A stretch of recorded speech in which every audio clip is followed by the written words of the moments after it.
Hello, it's Tim. Let's read some essays. From Ralph Waldo Emerson's Nature, number 6. Idealism. Yay! Thus is the unspeakable, but intelligible and practical meaning of the world conveyed to man, the immortal people, and every object of sense. To this one end of discipline, all parts of nature conspire. A noble doubt perpetually suggests itself, whether this end be not the final cause of the universe, and whether nature outwardly exist. It is a sufficient amount of that appearance we call the world that God will teach a human mind, and so makes it the receiver of a certain number of congruent sensations, which we call sun and moon, man and woman, house and trade. In my utter impotence to test the authenticity of the report of my senses, to know whether the impressions they make on me correspond with outlying objects, what difference does it make whether Orion is up there in heaven, or some god paints the image in the firmament of the soul? The relations of parts and the end of the whole remaining the same. What is the difference? Whether land and sea interact, and worlds revolve and intermingle without number or end, deep yawning under deep, and galaxy balancing galaxy throughout absolute space, or whether, without relations of time and space, the same appearances are inscribed in the constant faith of man. Whether nature enjoys a substantial existence without, ours only in the apocalypse of the mind, it is alike useful and alike venerable to me. Be what it may, it is ideal to me so long as I cannot try the accuracy of my senses. The frivolous make themselves merry with the ideal theory, as if its consequences were burlesque, as if it affected the stability of nature. It surely does not. God never jests with us, and will not compromise the end of nature by permitting any inconsequence in its procession. Any distrust of the permanence of laws would paralyze the faculties of man.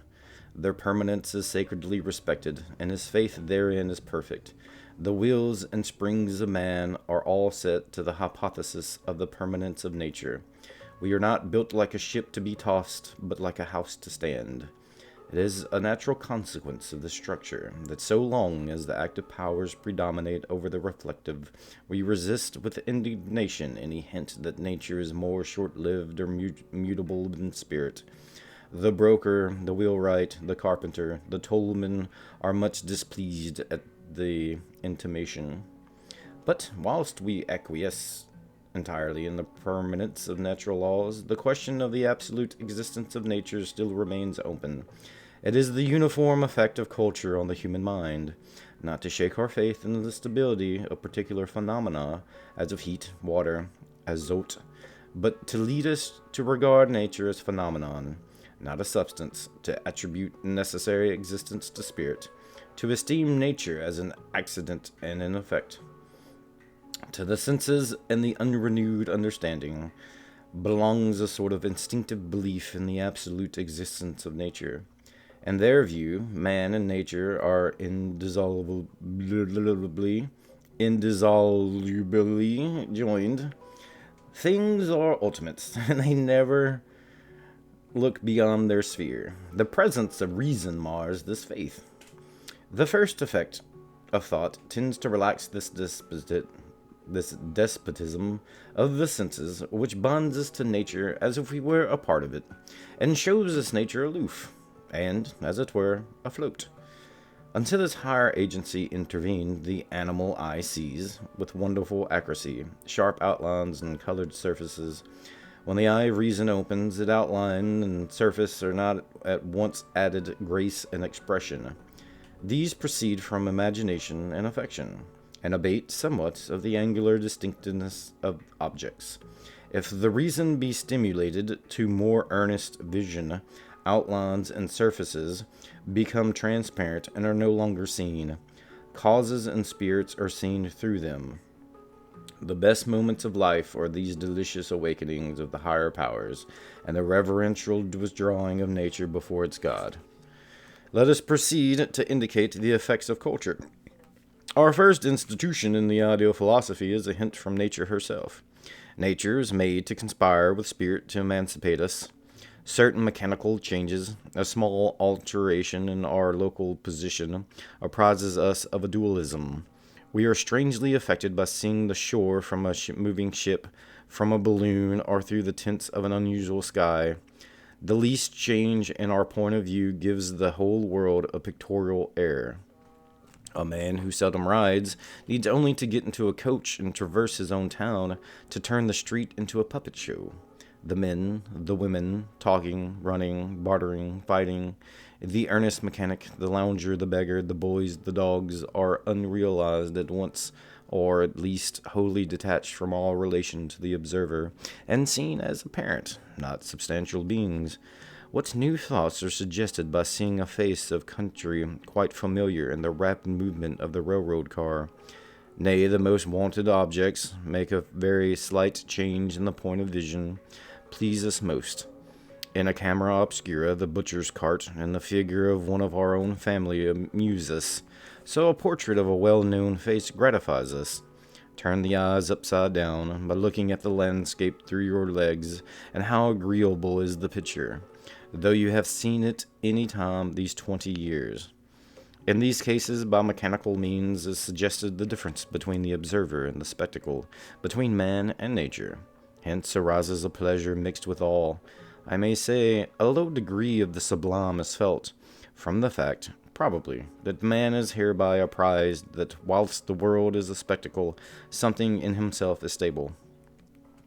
In a higher manner, the poet communicates the same pleasure. By a few strokes he delineates, as on air, the sun, the mountain, the camp, the city, the hero, the maiden, not different from what we know them, but only lifted from the ground and afloat before the eye.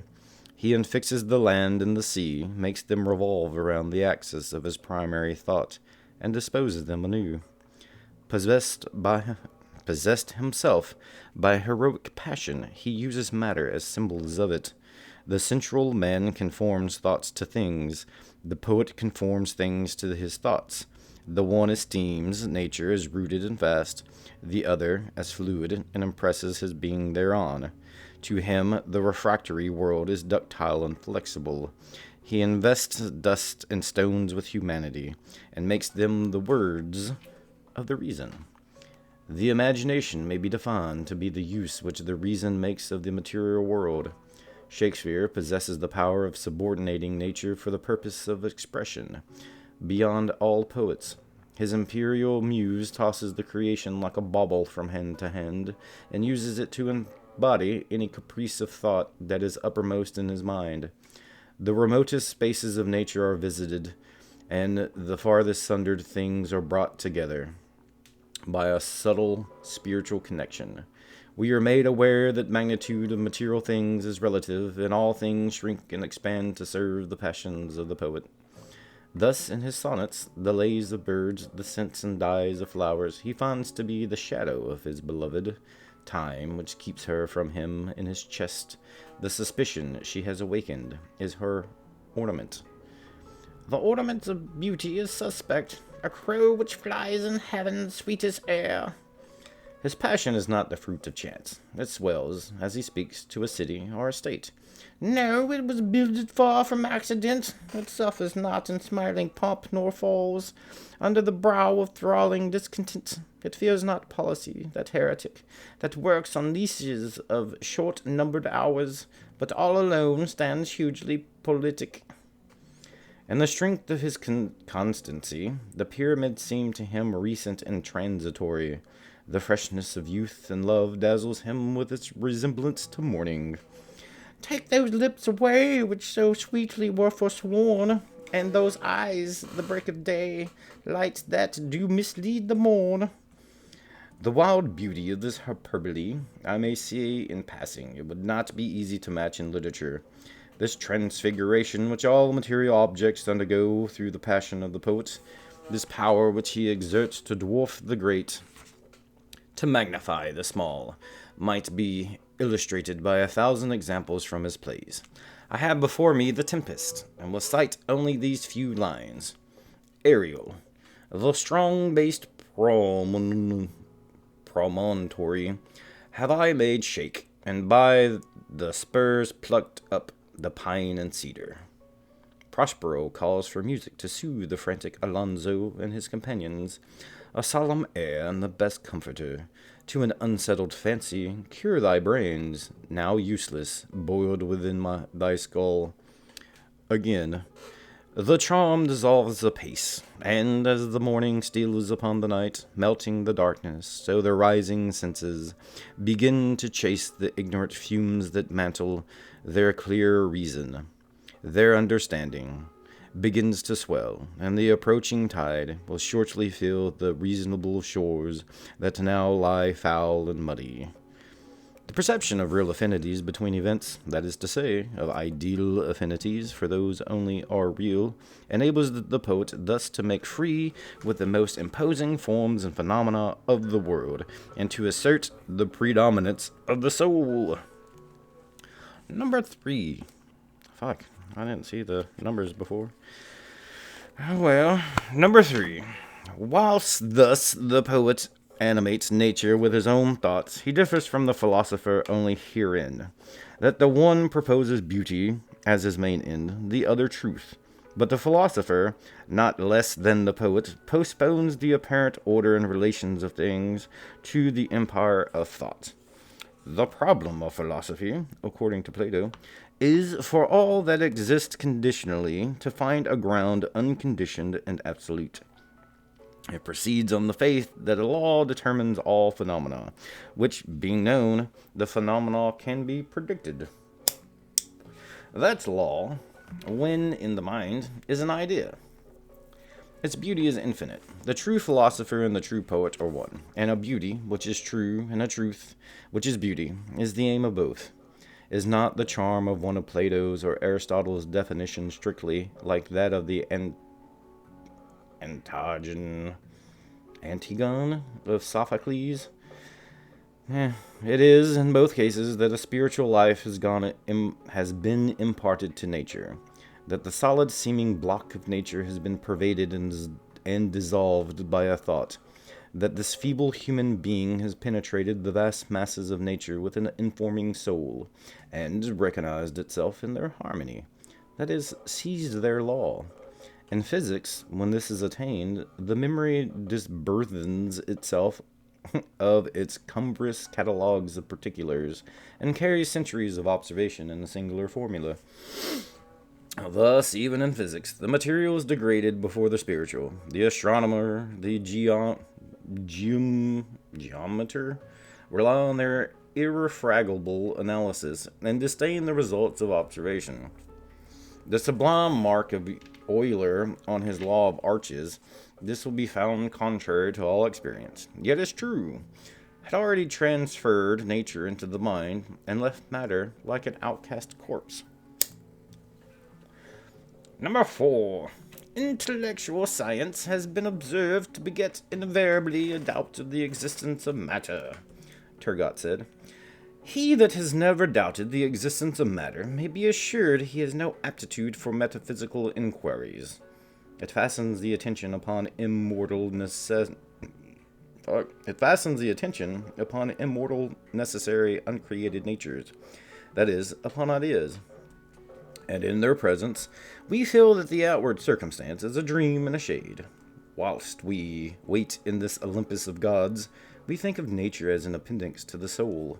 We ascend into their region, and know that these are the thoughts of the Supreme Being.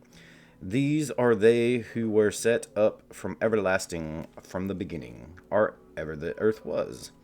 When we prepared the heavens, they were there. When he established the clouds above, and when he strengthened the fountains of the deep, then they were by him, as one brought up with him. Of them took he counsel. Their influence is proportionate. As objects of science, they are accessible to few men, yet all men are capable of being raised by piety or by passion into their region, and no man touches these divine natures without becoming, in some degree, himself divine. Like a new soul, they renew the body. We become physically nimble and lightsome. We tread on air, life is no longer irksome, and we think it will never be so. No man fears age or misfortune or death in their serene company, for he is transported out of the district of change. Whilst we behold unveiled the nature of justice and truth, we learn the difference between the absolute and the conditioned or relative.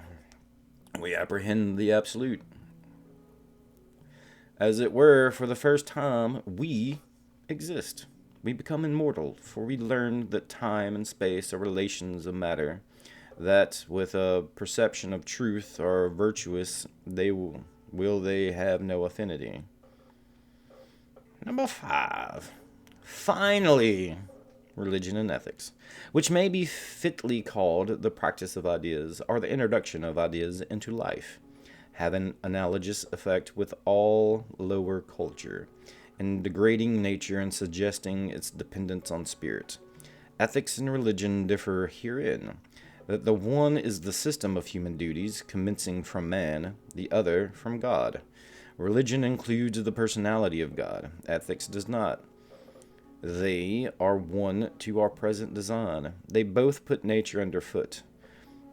The first and last lesson of religion is, the things that are seen are temporal. The things that are unseen are eternal. It puts any affront upon nature. It does that for the unschooled, which philosophy does for Berkeley and Viazza. The uniform language that may be heard in the churches of the most ignorant sects is contemn the unsubstantial shows of the world. They are vanities, dreams, shadows, unrealities. Seek the realities of religion. The devotee flouts nature. Some theosophists have arrived at a certain hostility and indignation towards matter, as the Manichaean and Plotinus. They distrusted in themselves any looking back to these flesh pots of Egypt. Plotinus was ashamed of his body. In short, they might all say of matter what Michelangelo said of external beauty. It is the frail and weary weed in which God dresses the soul which he has called into time. It appears that motion, poetry, physical and intellectual science, and religion all tend to affect our convictions of the reality of the external world. But I own there is something ungrateful in expanding too curiously the particulars of the general propositions, that all cultures tend to imbue us with idealism. I have no hostility to nature, but a child's love to it. I expand and live in the warm day like corn and melons. Let us speak her fair. I do not wish to fling stones at my beautiful mother, nor soil my gentle nest. I only wish to indicate the true position of nature in regard to man, wherein to establish man all right education tends, as the ground which to attain is the object of human life, that is, of man's connection with nature. Culture inverts the vulgar view of nature, and brings the mind to call that apparent which it uses to call real, and that real which it uses to call visionary. Children, it is true, believe in the external world. The belief that it appears only is an afterthought, but with culture this faith will as surely arise on the mind as did the first. The advantage of the ideal theory over the popular faith is this, that it presents the world in precisely that view which is most desirable to the mind. It is, in fact, the view which reason, both speculative and practical, that is, philosophy and virtue, take. For seen in the light of thought, the world always is phenomenal, and virtue subordinates it to the mind. Idealism sees the world in God. It beholds the whole circle of persons and things, of actions and events, of country and religion, not as painfully accumulated, atom after atom, act after act, in an aged creeping past, but as one vast picture with God paints on the instant eternity for the contemplation of the soul. Therefore, the soul holds itself off from a too trivial and microscopic study of the universal tablet. It respects the end too much to immerse itself in the means. It sees something more important in Christianity than the scandals of ecclesiastical history or the niceties of criticism, and very incurious concerning persons or miracles, and not at all disturbed by chasms of historical evidence. It accepts from God the phenomenon, as it finds it, as the pure and awful form of religion in the world. It is not hot and passionate at the appearance of what it calls its own good or bad fortune, at the union or opposition of other persons.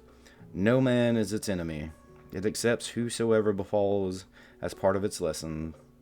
It is a watcher more than a doer, and it is a doer only that it may the better watch.